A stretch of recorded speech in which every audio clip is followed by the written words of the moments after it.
지난 7월 초입니다. 알라바마주에 가면 그 버밍햄에서 그렇게 멀지 않은 곳에 투스칼루사라고 하는 큰 대학 도시가 있습니다. 그런데 코로나 바이러스로 양성 판정을 받은 학생들이 파티에 참석했다는 뉴스 보도였습니다. 그런데 그 내용이 기가 막혔습니다. 그 파티를 계획한 청년이 의도적으로 이 학생들 파티에 코로나 양성 판정을 받은 학생들을 초대했다고 합니다. 당연히 감염되지 않은 학생들이 대부분이었죠. 참석했던 건강한 학생들은 가운데다가 그릇을 준비하고 거기다 전부 돈을 모았다고 그래요. 돈 내기를 하는 거였어요. 그 중에서 제일 먼저 바이러스에 감염된 사람이 거기 낸 돈을 그릇에 낸 돈을 다 가지고 가는 돈 내기를 했다는 거예요. 투스칼루사 이 파이어 디파트먼트에서 조사에 나섰습니다. 그냥 떠도는 소문이라고 생각했던 것이 조사해 보니까 사실이었거든요.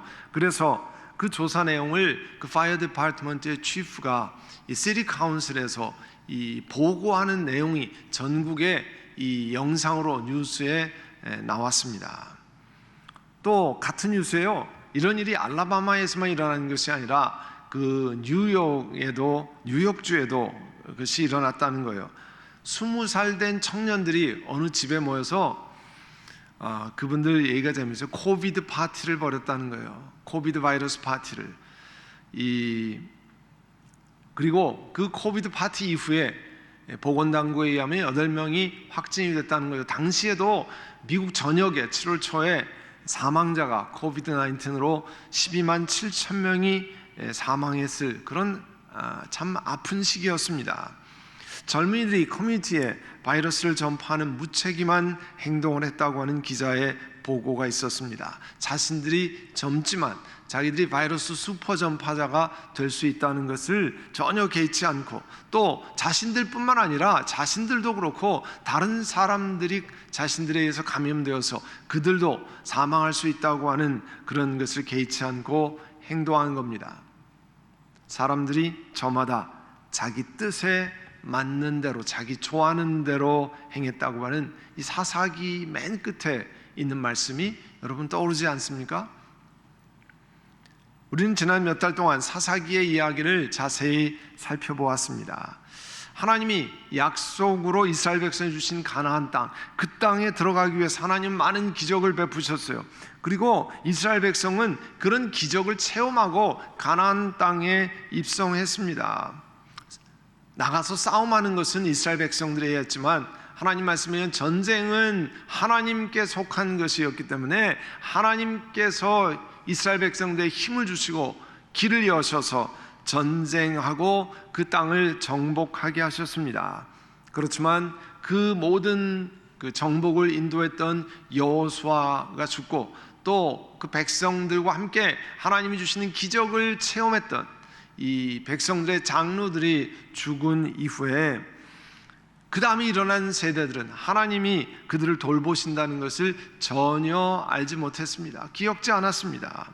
그리고 점점 하나님의 뜻과는 상관이 없는 자신들이 좋아하는 길로 가기 시작했어요. 그래서 사사기의 맨 마지막이 그때는 이스라엘의 왕이 없으므로 사람들은 저마다 자기 뜻에 맞는 대로 행했다라고 끝나지 않습니까? 그 후에는 어떻게 됐어요? 백성들이 요구해서 하나님이 왕을 세우셨습니다. 사울 왕, 그 이후에 다윗 왕의 아들 솔로몬 왕, 솔로몬 왕의 아들 때에 가서 르호보암 왕 때에 가서 나라가 북왕국, 남왕국으로 나뉘잖아요. 이 남북 왕국의 백성들의 삶을 주도했던 그런 삶을 그린 것이 열왕기상하, 역대지상하잖아요. 그런데 거기도 보면 결국 이스라엘 백성들과 왕들이 하나님을 섬기는 것이 아니라 자기들 마음대로 하다가 나라가 망합니다. 북왕국 이스라엘은 당시에 강대하고 있던 아시리아에 망하고 남왕국 유다는 바벨로니아라고 하는 나라에 망하는 거죠. 우리가 읽은 이 신약 성경 마가복음을 포함해서 복음이라고 붙어있는 성경이 4권이 있지 않습니까? 순서별로 보면 마태복음, 마가복음, 누가복음, 그리고 요한복음. 이 원어에 의하면요, 마태에 의한, 제목이 그렇게 붙어 있어요. 마가에 의한, 그 다음에 누가에 의한, 요한에 의한. 그러니까 영어로 하면 according to Matthew, according to Mark.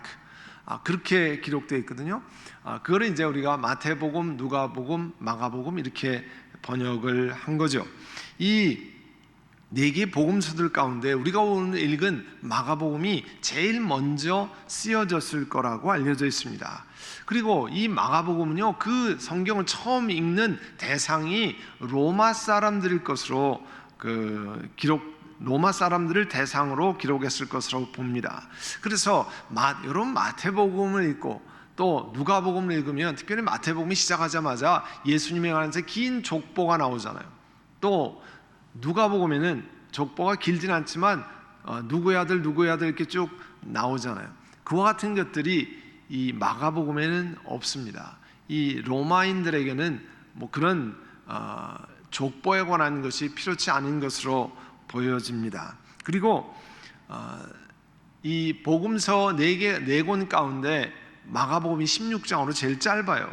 그리고 내용도 아주 간결하게 정리가 되어 있습니다. 다른 복음서와는 달리 이 네 권의 복음서 가운데 이 마가복음은 시작 첫 줄에 이 책이 도대체 무슨 책인가 하는 것이 명확하게 나와 있습니다. 첫 줄을 보면, 여러분 1절에 보시면 하나님의 아들 예수 그리스도의 복음의 시작은 이러하다 그랬습니다. 이 그리스어로 되어 있는 성경에 보면 복음, 예수 그리스도 이렇게 아주 명확하게 나와 있어요. 예수 그리스도가 복음이라는 거죠. 복음이라는 것은 가스펠 혹은 굿뉴스라고 그러잖아요. 기쁜 소식이라는 거죠. 예수 그리스도가 어떻게 해서 사람들에게 기쁜 소식이냐, 이 책을 읽는 사람에게 왜 예수 그리스도가 기쁜 소식이냐 하는 것은 이 마가복음을 전체를 읽어가면서 우리들이 알게 될 겁니다. 이 마가복음을 읽어가다 보면요, 마가복음 안에 등장하는, 그 마가복음이라는 책 안에 등장하는 사람들 있잖아요. 그 사람들이 예수님이 가르치신 것, 예수님이 행하는 그 일들을 보고 질문하는 것들이 나와요. 1장 27절에 보면요, 그 앞에 회당에 악한 귀신 들린 사람이 하나 있었는데 예수님이 이 귀신을 내쫓습니다. 사람들이 놀라서 질문합니다. 아니 도대체 이게 어떻게 된 일입니까? 권위 있는 새로운 가르침입니다. 왜냐하면 귀신에게 명령을 하니까 귀신이 그 명령에 복종한다고 질문했어요. 서로 물었어요. 이게 어떻게 된 일입니까? 또 마가복음 2장에 가면요, 예수님 앞에 사람들이 그 당시에 의사도 누구도 고칠 수 없었던 중풍병자를 들고 옵니다. 그 중풍병자를 예수님이 보신 다음에 예수님께서 이 사람아, 내 죄가 용서받았다고 말씀합니다. 이 마가복음 2장 5절에 나와 있는 말씀이거든요. 마침 그곳에 있던 율법학자들이, 성경을 전문적으로 연구하는 사람들이 그 마음에 의아하게 생각했습니다. 아니 어찌해서 이 사람이 이런 말을 한단 말이냐, 하나님을 모독하는 거구나. 하나님 한 분밖에 누가 죄를 용서할 수 있는가, 그렇게 했습니다. 율법학자들이 말하기는 제대로 말한 거죠. 하나님 한 분밖에 누가 죄를 용서할 수 있는가. 그건요, 그 사건을 통해서 예수님이 바로 그 한 분 하나님이라는 사실을 말씀하는 겁니다. 마가복음은 그래서 시작하면서 이 책을 읽는 독자에게, 우리 같은 독자에게, 우리가 처음으로 마가복음을 생전 처음으로 읽었다고 하면 시작에 뭐라고 되어 있어요? 예수 그리스도는 하나님의 아들, 다시 말씀드려서 하나님이란 것을 딱 명확하게 밝히고 시작하고 있습니다. 그뿐이 아닙니다. 예수님이 제자들과 함께 배를 타고 갈릴리 호수 저쪽을 향해서 갔습니다. 심한 바람이 불어서 거센 바람 파도가 막 일어서 배가 뒤집히게 생겼습니다. 당시 예수님은 배에서 주무시고 계셨는데 제자들이 깨워서 우리가 다 죽게 됐습니다 할 때 일어나서 바다와 바람을 꾸짖으셨다고 그랬어요. 그랬더니 그 얘기를 듣고 바람이 그쳤습니다. 바다가 고요해졌습니다. 이걸 지켜보았던 제자들이 4장 41절에 보면 큰 두려움에, 이게 도대체 어떻게 내린가, 두려움에 사로잡혀서 서로 말했다고 그랬어요. 아니 이분이 누구시기에 바람과 바다까지도 그에게 복종하는가. 그들의 입을 통해서 이 성경을 읽는 우리들에게 그분이 누구신가를 말씀하고 있잖아요. 도대체 누구시길래 바람과 바다까지도 복종하는가. 예수님께서 한 번은 고향 회당에서 가르치기 시작했습니다. 많은 사람이 듣고 놀라서 말씀했다고 그랬어요. 이 사람이 고향에서 우리가 자라난 걸 봤는데 이런 지식을 어디서 얻었을까? 이 사람에게 있는 지혜는 도대체 어떤 것일까? 그 손으로 어떻게 기적을 일으킬까?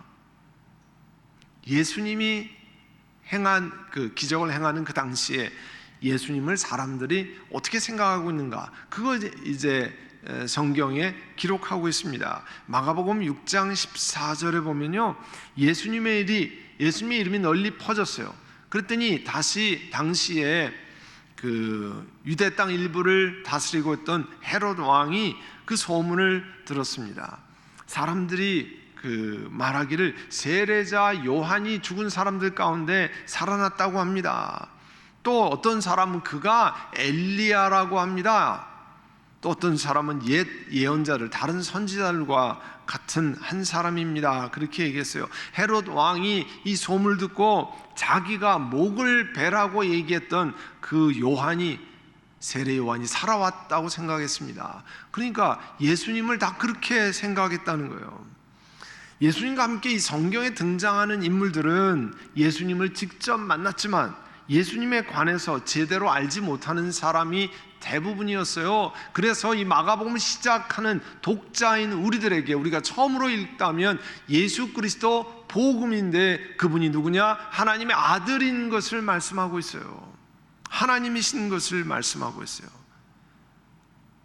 이 하나님의 아들 예수 그리스도를 이 땅에 오시기 위해서 길을 예비한 사람의 이야기가 오늘 2절서부터 나옵니다. 하나님의 아들이신 예수님이 이 땅에 오신다고 하는 것은 오늘날 갑자기 보니까 예수님이 오셨다, 그렇지 않습니다. 이미 오시기 전에 700여 년 전에 이사야라고 하는 예언자를 통해서 예수님이 이 땅에 오시는 것을 미리 알려주셨어요. 그 같은 내용이 구약 이사야서에 나와 있잖아요. 그래서 2절에 보면 예언자 이사야의 글이라고 그렇게 말했습니다. 실제로는 말라기 3장 1절, 이사야서 40장 3절을 인용하고 있는데요.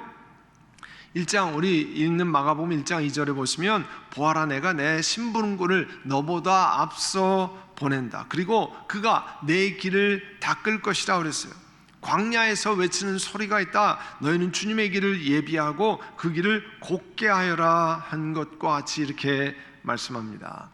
여러분, 요즘에도요, 미국 대통령이 미국의 다른 지방에 가잖아요. 더군다나 외국 같은 데 가면, 다른 지역을 방문하면 이 시크릿 서비스라고 하는 경호실에서 그 준비팀이 미리 갑니다. 심지어 한국 같은 데 방문하면 한 달 전에 그 팀이 와서 어디에서 묵고 어느 동선으로 이동하는데 거기는 안전한지, 거기에 가도 되는지를 다 살핍니다. 그래서 대통령 방문이 잘 진행되도록 그 경호팀이 다 준비합니다. 근데 옛날에 우리 성경 읽는 그 당시에도요, 고대 시대에도 왕이 여행을 할 때는 관리를 앞에서 파송했다고 그랬어요. 그 가는 도로가 잘 돼 있는지, 그 도로가 파여서 왕이 가다가 뒤돌아서야 되는 일은 없는지, 이런 것들을 살폈습니다. 그런 것처럼 이제 그 예언자 이사야의 글에 광야에서 외치는 자의 소리가 있어서 우리 주님이 오시는 길을 예비한다고 하는 것을 말씀했습니다. 그 말씀대로 1장 4절에 보면 세례자 요한, 세례 요한이 광야에 나타났습니다. 그리고 회개 세례를 선포했는데 그 세례는 죄를 용서받는 그런 세례였다는 거예요. 이 광야라고 하는 것은 유대라고 하는 지방, 이 사해가 있잖아요.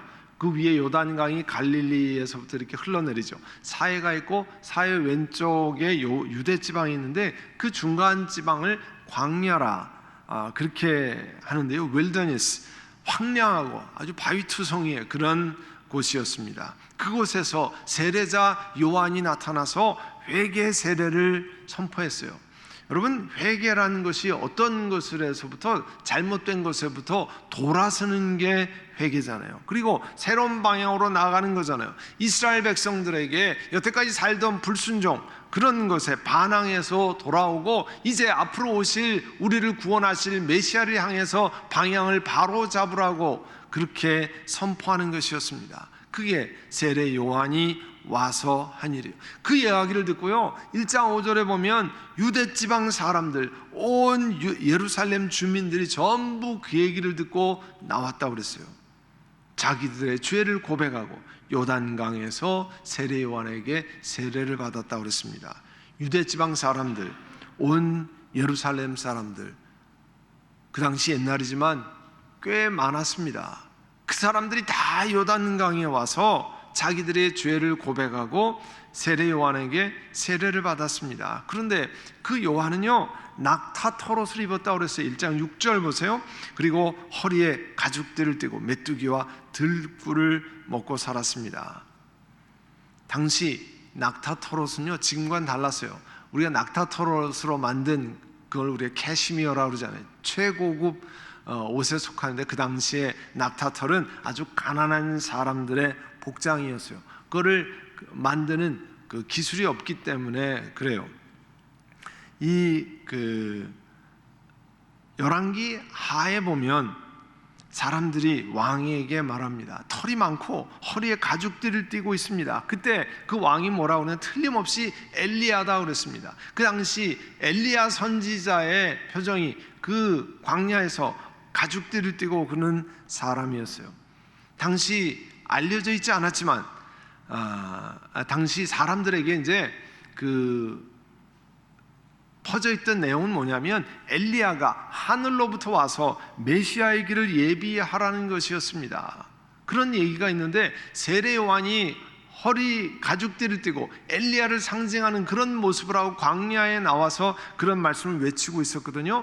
구약성경 맨 마지막인 말라기 4장 5절에 보면 주의 크고 두려운 날이 이르기 전에 내가 너희에게 엘리야 예언자를 보내겠다고 그랬어요. 그리고 그 엘리야 예언자가 아버지의 마음을 자녀에게 돌이키고 자녀의 마음을 아버지께로 돌이킬 것이다, 그런 말씀을 주셨는데, 바로 그 엘리야가 나타났다고 하는 그런 모습을, 이 가죽 허리띠를 띠고 이 광야에서 있는 모습이 엘리야를 생각하게 만드는 바로 세례자 요한이 나타났다는 거죠. 그리고 세례 요한은요, 7절에서 자신이 예비하는 분, 내가 올 뿐이 아니고 내 뒤에 능력 있는 분이 오시는데, 그가 얼마나 능력 있는 분인지 나는 그를 몸을 굽혀서 그의 신발끈을 풀 자격조차 없습니다 선포했어. 자기가 누군지를 명확히 알았습니다. 그리고 내 뒤에 오실 능력이 있는 그분은 내가 감히 신발끈을 풀기에도 감당치 못할 엄청난 분이라고 하는 사실을 세례 요한이 선포했습니다. 그런데요, 이 세례 요한이 소개한 예수님이 9절에 보시면 갈릴리 나사렛이라는 조그만 동네, 이름도 없는 조그만 동네에서 오셨습니다. 그리고 요단강에서 요한에게 세례를 받으셨다라고 전합니다. 아니, 거기 보면 그 요단강에 누가 왔다고 그랬어요? 와서 잘못 살았던 것을 회개하고 죄 씻음을 받는 사람들이 모여오는데 그 자리에 예수님이 오셨다고 그랬어요. 예수님께서 그러면 회개할 죄가 있으셔서 그렇게 한 겁니까? 그렇지 않죠. 히브리서 4장 15절에 보면 우리의 대제사장 예수님은 우리의 연약함을 동정하지 못하신 분이 아닙니다. 예수님은 우리의 연약함을 그대로 아시는 분입니다. 그는 모든 점에서 우리와 마찬가지로 시험을 받으셨지만 죄는 없으십니다 명확하게 얘기했거든요. 예수님이 요단강에 와서 세례 받으신 건 죄 때문에 받으신 것이 아닙니다. 그러나 그분이 세례 요한에게 세례를 받으신 것은 광야에서 세례 요한이 하는 사역이 하나님이 보내셔서 하는 것임을 인정하기 위해서 그 자리에 가셨던 것으로 보입니다. 그리고 10절에 보시면 예수님께서 물속에서 막 올라오시는데 하늘이 갈라지고 성령이 비둘기같이 자기에게 내려오는 것을 보셨습니다. 그리고 하늘로부터 소리가 났는데 너는 내 사랑하는 아들이요 내가 너를 좋아한다 말씀했습니다. 예수님께서 세례 요한에게 세례를 받고 물속에서 올라오실 때 성령 하나님이 예수님 위에 임재하셨다라고 말씀합니다.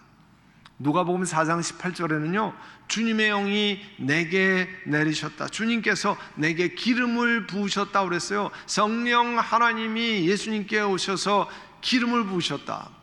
우리 구약 성경에 보면 선지자들이 왕을 세울 때 가서 그 머리에 기름을 붓잖아요. 사무엘이 어린 다윗을 찾아서 그 머리에 기름을 부어서 왕으로 세우셨습니다. 마찬가지로 성령께서 예수님에게 오시면서 그 예수님의 사역을 마치 그 세상의 왕을 세우시는 것처럼 온 우주를 다스리시는 왕으로 확인하는 그런 시간이었습니다. 그래서 예수님을 향해서 성부 하나님께서 하늘문을 여시고 또 너는 내 사랑하는 아들이라 하나님의 아들이신 것을 확인하고 있습니다. 1장 1절에 마가복음을 시작하면서 예수님이 하나님의 아들이심을 선포하며 시작한 것을 다시 하나님 아버지께서 요단강 물에서 올라오는 예수님을 향해서 너는 내 사랑하는 아들이라고 하는 것을 확인시켜 주잖아요. 1장 1절을 시작해서 바로 다음에 그와 같은 것을 확인하고 있습니다. 우리들이 섬기는 그 예수님은 우리들이 구세주로 마음에 모시고 우리 이 땅을 살아가는 그 예수님은 마가복음에 의하면 시작서부터 하나님의 아들이라고 하는 것을 말씀하고 있습니다. 마가복음은 또 그 책을 시작하면서 하나님의 아들인 예수님이 유앙겔리온 굿뉴스, 복음이라고 하는 것을 말씀하셨어요. 그리고 마가복음 16장 전체를 통해서 예수님이 기쁜 소식이요 복음이라는 것을 우리가 읽어가면서 우리 영혼 가운데 새겨주실 것입니다. 로마 3장 23절에 보면 모든 사람이 죄를 범했습니다. 그래서 하나님의 영광에 이르지 못하는 처지에 놓였다고 그랬어요. 그렇지만 사람은 예수 그리스도 안에 있는 리뎀션, 구원으로 말미암아 하나님의 은혜로 값없이 의롭다는 선고를 받았어요. 우리는 죄를 통해서, 사람이 짓는 죄를 통해서 하나님의 영광에 이르지 못한다고 그랬습니다. 그렇지만 예수 그리스도 안에 있는 구원으로 하나님의 백성이 되었습니다. 어떻게 그런 일이 있습니까? 마태복음 1장 21절에 처녀 마리아를 통해서 하나님이 아기를 주셨습니다. 아들을 낳을 것이니 너는 그 이름을 예수라고 하여라. 우리가 예수 부르는 그 예수, 자기 백성을 그들의 죄에서 구원할 것이라고 했습니다. 우리의 죄를 바로 그 예수님이 구원하실 것이라고 말씀하셨어요. 그리고 로마서 6장 23절에 죄의 삭은 죽음이요 하나님의 선물은 gift of God, 하나님의 선물은 예수 그리스도 안에서 누리는 영원한 생명이라고 그랬어요. 사랑하는 성도 여러분, 마가복음은 우리들에게 그 시작하면서 우리가 구세주로 섬기는 예수 그리스도는 하나님의 아들이고 우리를 영원한 사망에서 건지신 복된 소식이 됐습니다. 예수님이 어떻게 복된 소식이 되는지 이 16장의 이야기를 통해서 들으십시오라고 선포하고 있습니다. 오늘 이제 마가복음을 시작하면서 여러분 마가복음을 읽으시고 그것을 묵상하시고 어떻게 예수님이 나에게 복된 소식이 되는지, 어떻게 예수님이 나를 건지시는지 묵상하고, 오늘 이 참 막막한 세상 속에서 팬데믹이라는 어려운 상황 속에서도 하나님이 나를 사랑하셔서 예수 그리스도 통해서 영원한 사망에서 건지신 것을 기억하고 감사와 찬양을 올리는 오늘 하루가 되시기를 간절히 바랍니다. 기도하겠습니다. 여러분 이 시간 기도하실 때 오늘 예수 그리스도 하나님의 아들, 그것이 우리 영혼 가운데 기쁜 소식이 되고 우리가 하나님 앞에 나아갈 수 있는 놀라운 은혜의 시간이 됩니다. 우리 하나님 은혜를 찬양합니다. 하나님을 높입니다. 여러분 고백하시기를 원합니다. 오늘 기도하면서 오늘 복음을 우리에게 주시고 이 땅을 하나님의 아들 예수 그리스도를 통해서 건짐받고 살아가게 하신 은혜를 찬양드리며 하나님 앞에 용기를 잃지 않고 일어서고 하나님이 일어서라 하시는 그 음성을 듣고 다시 한번 우리의 삶을 돌아보는 저희를 되게 하옵소서. 이 시간 함께 하나님 앞에 통성으로 기도하겠습니다. 사랑하는 주님, 우리에게 하나님의 아들 예수 그리스도를 구세주로 섬기게 하시고 그 예수님을 구세주로 섬기는 것이 세상의 모든 것이 어둡고 세상의 모든 것이 우울한 소식이 많더라도 그것이 우리에게 유앙겔리온 기쁜 소식인 것이 나여 찬양드립니다. 예수 그리스도로 말미암아 아버지 하나님 이 땅에 우리가 살아가지만 예수 그리스도로 말미암아 영원한 소망을 가지고 살아갈 수 있도록 은혜를 주신 것 감사합니다. 사랑하는 주님, 하나님 앞에 예배드리는 온라인으로 예배드리는 한 분 한 분마다 하나님께서 놀라운 은혜를 베풀어 주시고 예수 그리스도로 말미암아 우리가 소망이 있습니다. 하나님의 아들 예수 그리스도가 우리의 구세주 되신 것을 찬양드립니다. 고백하고 어려운 상황에서도 무릎을 세우고 하나님을 의지하며 찬양하는 한 분 한 분 되게 해주시기를 원합니다. 특별히 육신이 연약해서 고통 가운데 있는 분들 주여 치료해 주시고 회복하게 하시고 일어서게 하시고 하나님의 놀라운 은혜를 경험하게 하시기를 원합니다. 여러 가지 비즈니스가 어려워졌습니다. 힘든 상황에 처했습니다. 우리가 다니는 회사들이 힘들어졌습니다. 그러나 그 속에서도 우리를 먹이시고 입히시고 날마다 까마귀로 이 선지자 엘리야를 먹이신 그 하나님이 우리의 아버지 되신 것을 믿고 나아가는 죄를 되게 하여 주시옵소서. 주여 힘과 용기와 은혜를 베풀어 주시고 하나님께 설악하시는 인내로 이 땅을 살아가게 하시고 우리가 어려움을 당할 때마다 하나님께 감사하고 찬양드리는 걸 잊지 않는 모든 백성들 되게 하여 주시기를 원합니다. 우리의 어린 자녀들 이제 학교와 교회 신앙생활이 모두 온라인으로 되어 있지만 그러나 가정들이 함께 사랑하고 또 믿음으로 기도하고 하나님 앞에 귀한 가정들 세워가는 모든 식구들 되게 하여 주시옵소서. 연로하신 어른들을 평강과 은혜로 채워주시고 하나님의 생명이 충만한 우리 어르신들 되게 하옵소서. 예수님의 이름으로 기도드립니다. 아멘.